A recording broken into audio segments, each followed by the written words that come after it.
প্ৰথমতে আপোনালোকক ধন্যবাদ জনাইছোঁ আপোনালোকে আহি আমাৰ এই গাঁৱৰ যি দুৰৱস্থা সেইসমূহ আপোনালোকৰ চেনেলৰ মাজলৈ আগবঢ়াই দিয়াৰ বাবে। হয়, যোৱাকালিৰ পৰা বানপানীৰ প্ৰকোপ খুব বেছি হোৱা দেখিবলৈ পোৱা গৈছে আমাৰ গাঁৱত। যি যোৱাকালি বৰষুণ হৈছিলে তাৰ ফলত আমাৰ গাঁৱত বানপানী খুব বাঢ়ি আছে।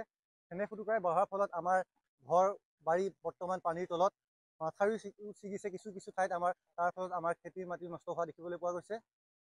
প্ৰশাসনৰ লোকসকল কোনোবা আহিছে নাই? প্ৰশাসনৰ লোক বৰ্তমানলৈকে আমি দেখিবলৈ তেনেদৰে পোৱা নাই। বৰ্তমান গাঁওবুঢ়া আহিছে আমাৰ ইয়ালৈ, কিন্তু অন্য কোনো প্ৰশাসনিক লোক আমি দেখিবলৈ পোৱা নাই। যিটো অংশত মাথাউৰিটো ভাঙিছিল সেই অংশটো বনালে নাই? যিটো অংশত মাথাউৰি ভাগিছিলে সেইসমূহ তেওঁলোকে বৰ্তমানলৈকে মেৰামতি কৰা নাই।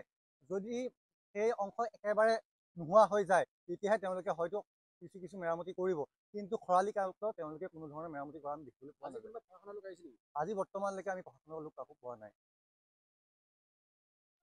নাজল না থল খোৱা বোৱা নাই, আপোনাৰ ঘৰ বাৰী পানীৰ তলত,